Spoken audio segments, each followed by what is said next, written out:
말씀은 사도행전 2장 1절부터 4절입니다. 우리 한 목소리 읽겠습니다. 사도행전 2장 1절에서 4절. 오순절 날이 이미 이름에 그들이 다 같이 한 곳에 모였더니 호련히 하늘로부터 급하고 강한 바람 같은 소리가 있어 그들이 앉은 온 집에 가득하며 마치 불의 혀처럼 갈라지는 것들이 그들에게 보여 각 사람 위에 하나씩 임하여 있더니 그들이 다 성령의 충만함을 받고 성령이 말하게 하심을 따라 다른 언어들로 말하기를 시작하니라. 아멘. 5월의 가정의 달 지나서 벌써 6월이 되었습니다. 정말 세월이 얼마나 빠른지요.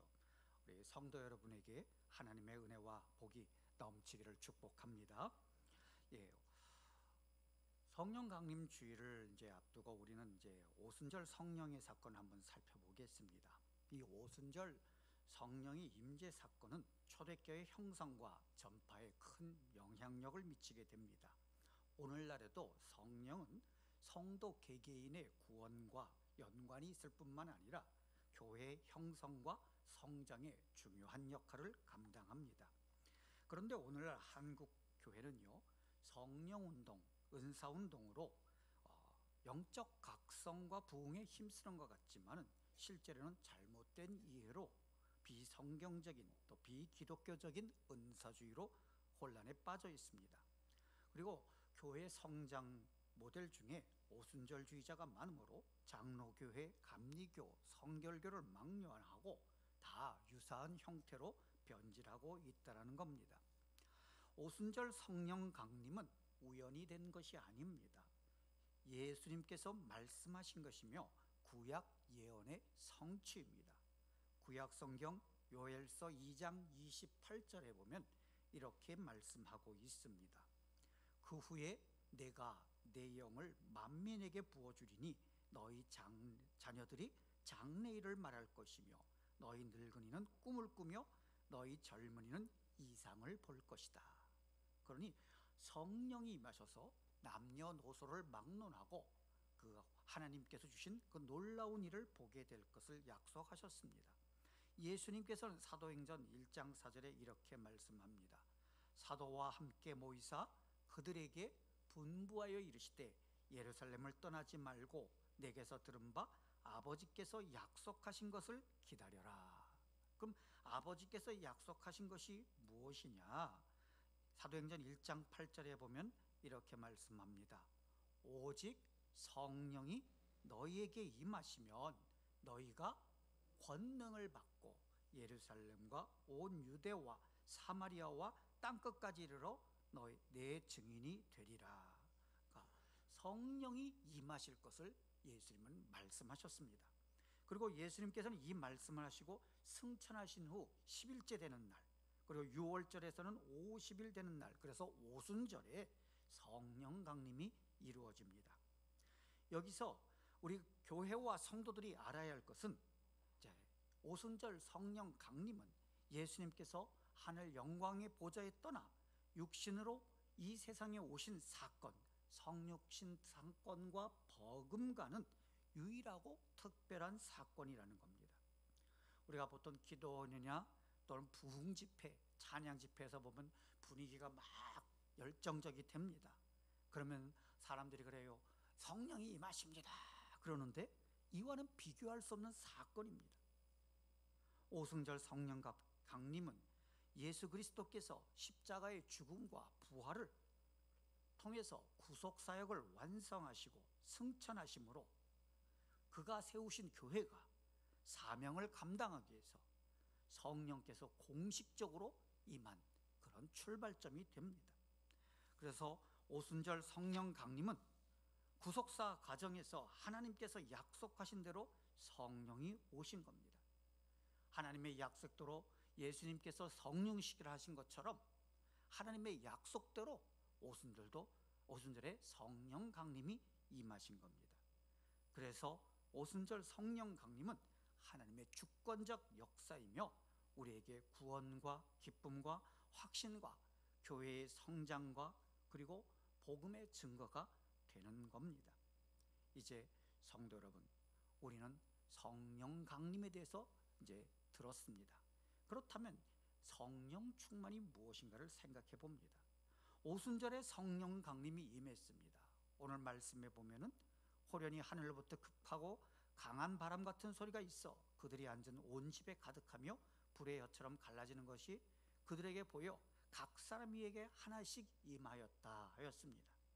이 오순절 성령 강림과 개인의 성령 충만을 혼동하면 안 된다는 겁니다. 이 오순절주의자들은요, 성령 충만을 강조합니다. 그래서 기도를 많이 하면 성령 충만한다 그렇게 말합니다. 그 영향력을 받아서 그런지 모든 사람들이 성령 충만받기 위해서 기도하는 일에 힘쓰려고 합니다. 그리고는 뭔가 특별한 현상이 나타나면 성령이 임하였구나 그렇게 생각을 합니다. 눈에 뭐가 어질어질하다든지 몸이 찌릿찌릿하다든지 그러면 성령 충만 받았다 생각합니다. 근데 반대로 그런 일이 없으면 성령이 임하지 않았다라고 생각합니다. 물론 성령 충만하기 위해서 기도는 해야 합니다. 오순절 성령 강림이 120명의 제자가 매일 열심히 기도했기 때문에 성령이 임했다라고 생각하면 곤란합니다. 오순절 성령 강림은 하나님의 역사입니다. 하나님의 구속사의 완성입니다. 하나님의 뜻이라는 겁니다. 제자들이 기도하니까 없던 성령이 임하는 게 아닙니다. 하나님께서 그의 아들 예수 그리스도의 십자가 구속을 마친 후 하나님의 영, 그리스도의 영, 진리의 영이신 성령을 하나님께서 보내주신 겁니다. 그래서 오순절 성령 강림은 인간의 기도나 노력이 아니라 하나님의 주권과 섭리임을 분명히 하셔야 합니다. 그래서 사람들은 자꾸 착각합니다. 오순절날에 기도했더니 성령을 주셨더라. 그러니까 우리도 기도 많이 하면 성령 받은다.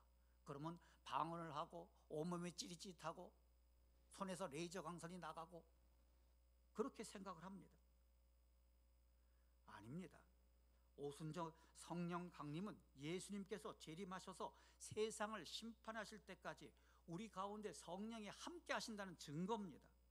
그리고 성령을 통해서 개인의 죄가 회개하고 중생하고 거룩하게 하고 하나님 나라로 인도하게 하심입니다. 말씀을 깨닫도록 하고 복음을 증거하고 사람을 구원하도록 하고 교회를 교회다게 하시는 것이 성령의 역사입니다. 오순절 성령은 하나님의 구속사의 중요한 행위요 사건이지 성도들의 신앙을 마치 배터리 충전하듯이 필요할 때마다 뭔가 채워주고 떨어지면 다시 채워주고 그런 것이 아닙니다. 우리나라 사람들은 좀 감정적입니다. 그래서 눈물 콧물 흘리면서 침을 튀며 기기도 하면은 저 사람 참 열심히 기도한다, 믿음이 좋다, 뜨겁다라고 이야기합니다. 그래서 뭔가 마음이 컬컬하면 기도원 간다, 부흥 집회 간다. 그래서 신앙을 뜨겁게 해야 된다고 합니다. 마치 온도계가 오르락 내리락 하는 것처럼 신앙을 갖다가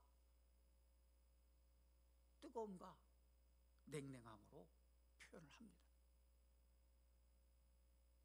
여러분, 그래서 부흥 집회나 찬양 집회 보면은 성령이 오라고 달라고 이렇게 기도합니다.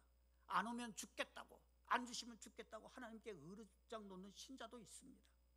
심지어는 그걸 노려서 자신이 기도하며 성령을 나누어 준다는 목회자, 선교사도 있습니다. 여러분, 오순절 성령 강림만 체험한 제자들이 기도했습니다. 기도했더니 나온 게 아닙니다. 하나님의 약속하신 말씀대로 기다렸을 때에 성령이 임합니다. 하나님이 말씀하셨기 때문에, 약속하셨기 때문에 성령이 오신 거지 제자들이 때를 썼기 때문에 온 게 아닙니다. 성령은 우리가 필요한다고 오시고 필요 없다고 보내는 그런 게 아닙니다. 하나님이 그의 뜻대로 주시는 겁니다. 어떤 사람들은 기도하는 중에 신비한 체험을 합니다. 죄가 순식간에 싹 지나가는 것이 보였다는 둥, 떼굴떼굴 기른다는 둥, 온몸이 불처럼 뜨거웠다는 둥, 그런 걸 자랑스럽게 간증합니다. 그러면서 오순절 성령 강림처럼 생각을 합니다. 이것은 성경을 잘못 보고 이해한 어리석은 행동입니다. 성령의 은혜를 바로 깨닫지 못한 겁니다. 하나님은요, 그의 권능과 은혜로서 교회에게, 성도에게 특별한 은혜와 체험을 주십니다. 이것은요, 오순절 성도들만이 얻은 겁니다. 또 그런 특별한 체험이 있으면 하나님께 영광을 돌릴 것이지, 그것이 내 믿음으로 된 것처럼, 내 기도로 된 것처럼, 내가 특별한 능력이 있는 것처럼 생각하고 다른 사람을 무시하거나 교회를 어지럽혀서는 안 된다는 겁니다. 그런 자는요, 성령 받은 것이 아니라 악한 존재에 빠진 겁니다. 성령 받은 증거가 뭐냐? 자, 성경을 한번 찾아보겠습니다. 요한복음 3장 3절 같이 읽습니다. 예수께서 대답하여 이르시되 진실로 진실로 내게 이르노니 사람이 거듭나지 아니하면 하나님의 나라를 볼 수 없느니라. 예수님께서 이렇게 말씀합니다. 진실로 진실로 라는 말은 우리가 원문에 보면 아멘 아멘입니다. 그러니까 예수님께서 확실하게 정말로 간절하게 말씀하신 겁니다. 뭐를요? 사람이 거듭나지 않으면 하나님의 나라를 볼 수 없다. 거듭난 사람은 그러면 뭘 보게 되느냐? 하나님 나라를 보게 된다는 거예요. 여러분, 거듭났다는 의미는요, 이전의 것에 관심이 없다는 거예요. 여러분, 죄를 지은 사람이 나 죄를 씻었어, 손 씻었어 그래 놓고 또 죄를 지으면 그 사람이 바뀐 게 아니에요. 죄를 짓지 않아야 바뀐 겁니다. 나 거듭났어 그런 사람이 세상의 욕망을 가지고 세상을 위해서 산다 그러면은 변한 게 아닙니다. 우리 여기 거듭났다고 하시는 분들은 하나님 나라를 관심을 두라는 소리예요. 그러면 어떻게 거듭나느냐? 어떻게 하나님 나라를 보느냐? 요한복음 3장 5절에 이렇게 말씀합니다. 같이 읽습니다. 예수께서 대답하시되 진실로 진실로 내게 이르노니 사람이 물과 성령으로 나지 아니하면 하나님 나라에 들어갈 수 없느니라. 하나님 나라를 바라보는 것, 거듭남입니다. 그런데 거듭남을 위해서는 물과 성령이라는 거예요. 성령으로 거듭나는 겁니다. 성령은 우리를 구원케 하십니다. 구원의 역사를 하시는 거예요. 그러면 그걸 어떻게 알 수 있느냐? 로마서 8장 9절 같이 읽습니다. 만일 너희 속에 하나님의 영 성령이 거하시면 너희가 육신에 있지 아니하고 영에 있나니 누구든지 그리스도의 영이 없으면 그리스도의 사람이 아니라.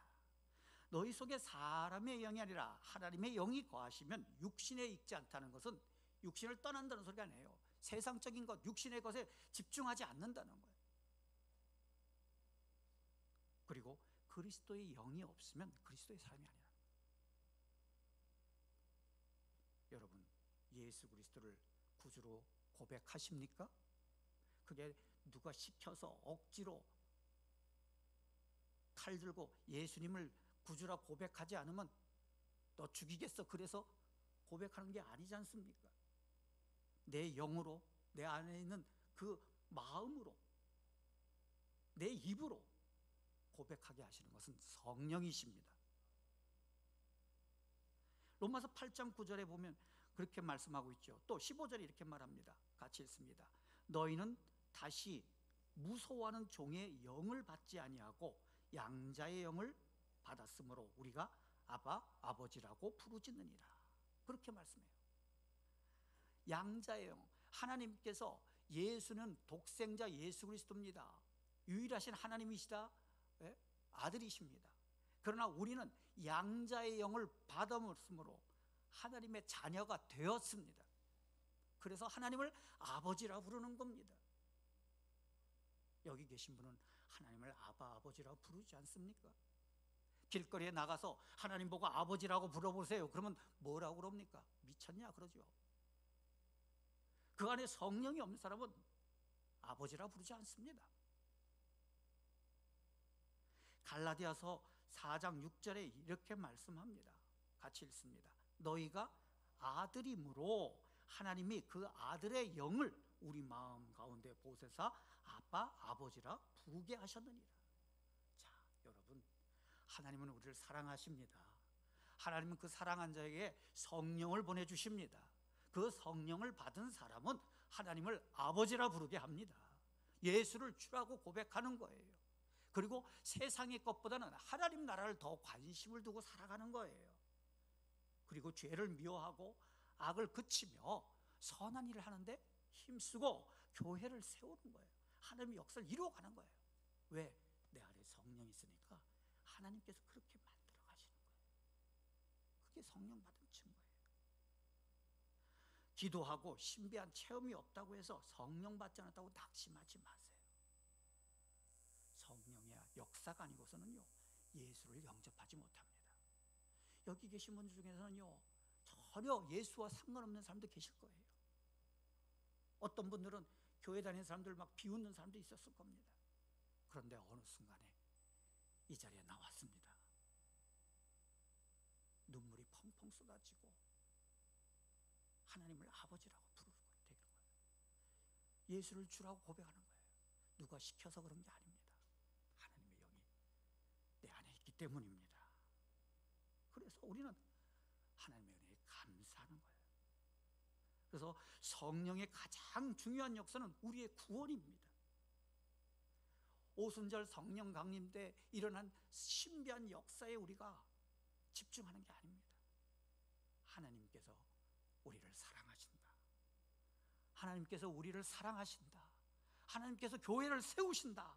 그 놀라운 구속사역에 감사 찬양해야 합니다. 다시 본문을 봅시다. 오순절에 제자들은 성령의 역사로서 하늘로부터 급하고 강한 바람 같은 소리가 나고 불의 혀처럼 갈라지는 것이 그들에게 보여서 다른 언어들로 말하게 됩니다. 이제 방언을 하게 됩니다. 여기서 분명히 알아야 할 것은 성령의 역사로 그들이 방언을 했지만 방언 자체가 성령은 아니라는 겁니다.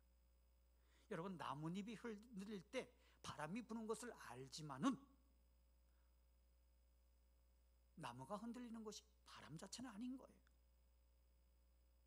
한국교회의 많은 성도들은요, 성령을 하나님으로 생각하지 않습니다. 어떤 영적인 현상, 신비한 능력으로 생각합니다. 그러나 성령은 삼위일체 하나님이십니다.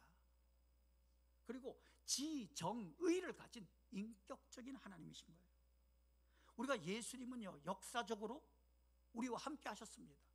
그래서 인격적, 시각적 형체로 보이셨기 때문에 예수님은 믿습니다. 그런데 성령은 눈에 보이지 않습니다.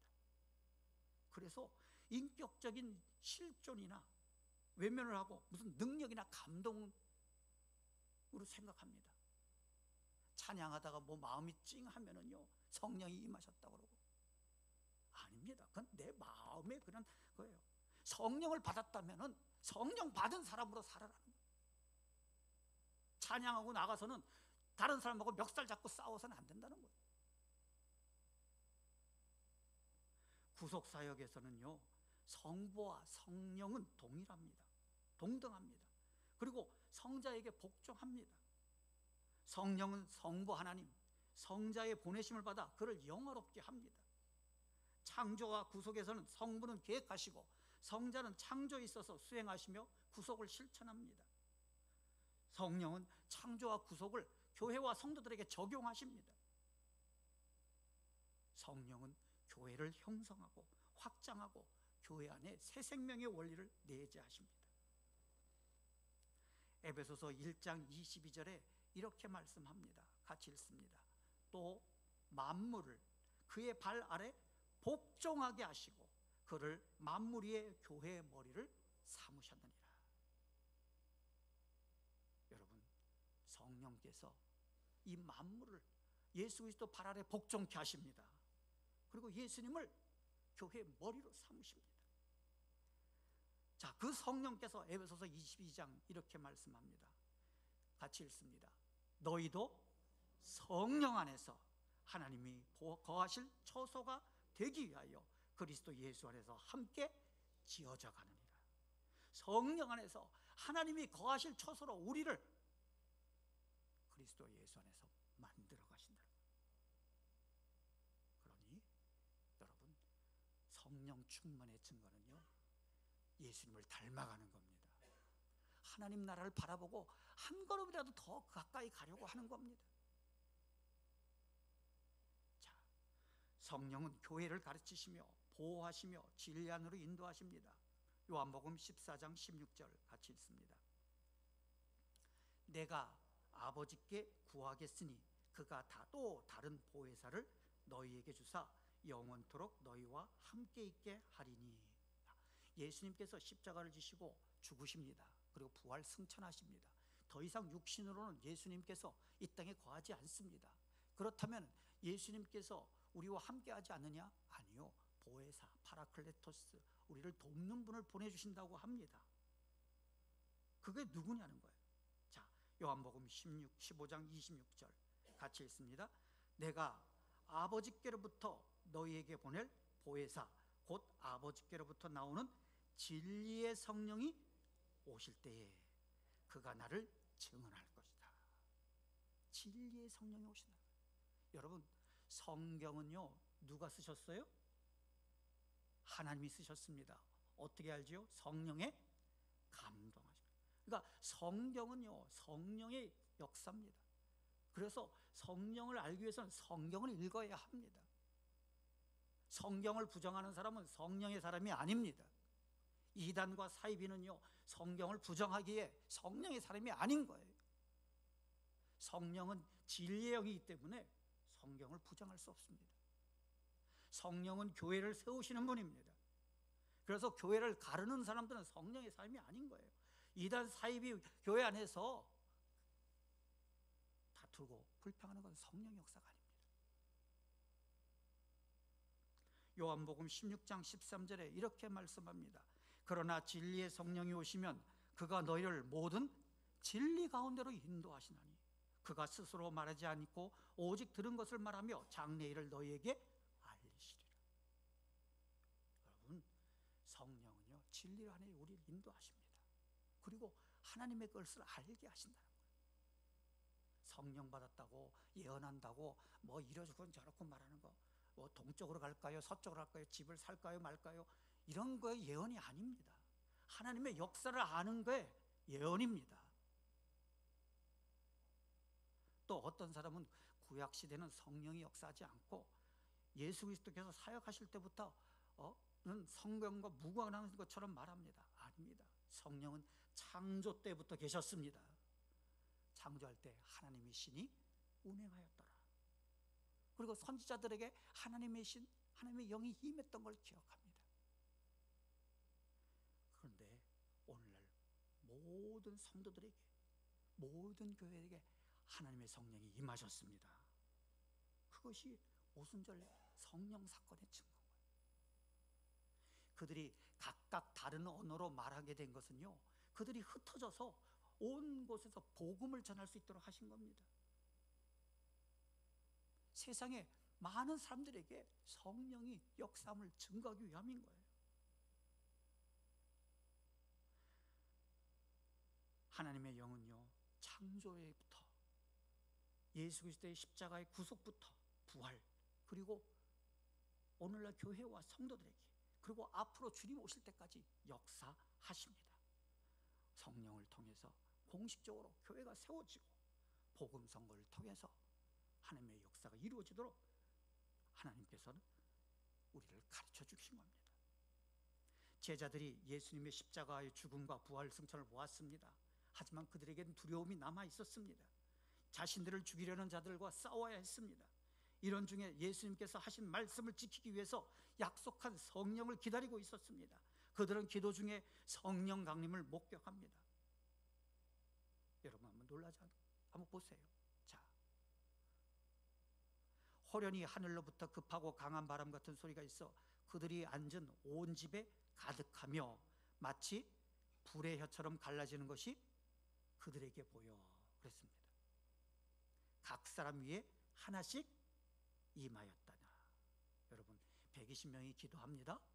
근데 불의 혀처럼 갈라지는 것이 각 사람 머리 위에 임했어요. 자, 자기가 자기 거 보여요, 안 보여요? 자기 머리 위에 성령이 임했다고 합시다. 보일까요, 안 보일까요? 누가 보죠? 다른 사람이 보는 거예요. 다른 사람 것을 보는 거예요.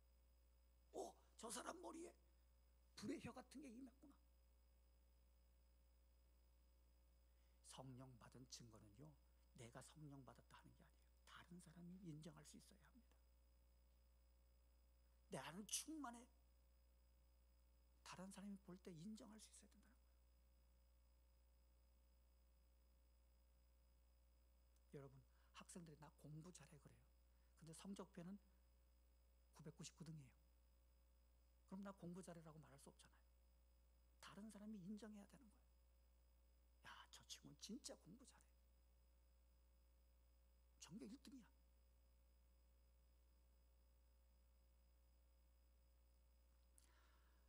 오순절 성령 감림이 초대교회를 세우게 된 기초가 됩니다.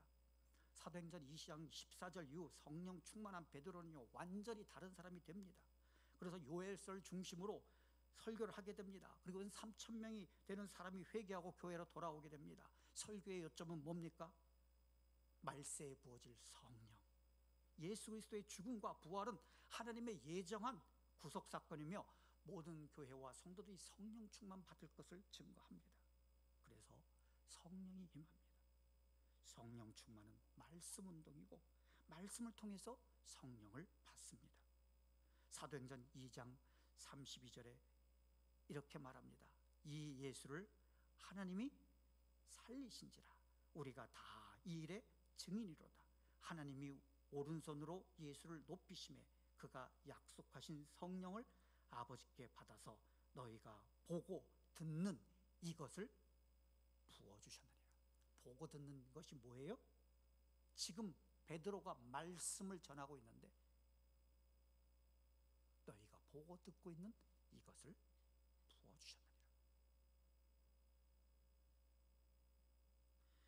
오순절 성령 감림은요, 은사주의자들이 주장하는 것처럼 개인적인 능력이나 성령 충만을 위한 신비적인 현상이 아닙니다. 예수 그리스도의 죽음과 부활을 승천을 통한 구속 사역을 확실히 증거하기 위해서 임재하신 겁니다. 그래서 성령 받은 사람은 죄와 세상을 이기고 그리스도의 몸된 교회를 섬기며 성령이 가르치시는 진리를 깨달아 그리스도의 복음을 바르게 증거해야 합니다. 그래서 성령을 제외하고 성령 운동을 한다면 그것은 잘못입니다. 성령의 사역을 무시하고 성경을 억지로 푸는 행위는 인본주의 해석이요, 거짓된 해석입니다.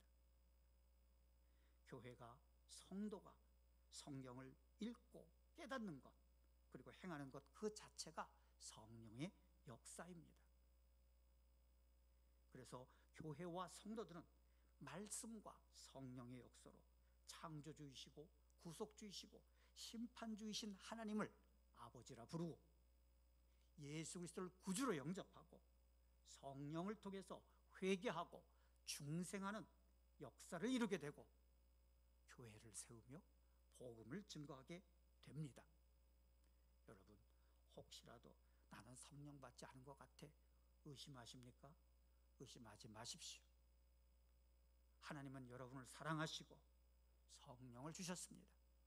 방언 못한다고, 병 고치는 체험이 없다고? 아닙니다. 여러분은 말씀을 듣고 믿고 살아가시면 성령 받은 겁니다. 그리고 그래도 내가 뭔가 받고 싶으면 하나님께 기도하십시오. 하나님께서는 우리에게 성령을 주십니다. 내 욕심대로 주시는 게 아니라 성령께서 그의 선하신 뜻대로 주십니다. 그리고 받은 은사를 가지고 교회를 세우고 선한 일에 힘쓰며 하나님의 뜻을 이루어가는 성도 되시기를 주님으로 축복합니다. 말씀을 잘 전하고 그리고 어려운 사람들을 돕고 교회를 세우기 위해서 성령을 주시고 은사를 주신 것이지, 나를 자랑하라고 잘못된 성경을 해석하라고 이단 사이비로 빠지라고 성령을 주신 건 아닙니다. 불건전하고 잘못된 성령주의 운동, 은사주의 유혹에 빠지지 말고 초대교회들이 성령 충만을 사모하고 말씀과 기도에 힘썼으며 서로 교제하고 복음 증거에 열심을 다했던 것처럼 우리도 하나님의 말씀을 확실히 믿고 복음을 증거하기를 소망합니다. 그런 자에게 하나님께서 성령을 주십니다. 너희가 악할지라도 좋은 것을 자식에게 줄 줄 알거든 하물며 너희 하늘 아버지께서 구하는 자에게 성령을 주시지 않겠느냐. 아멘. 우리 기도하십시다.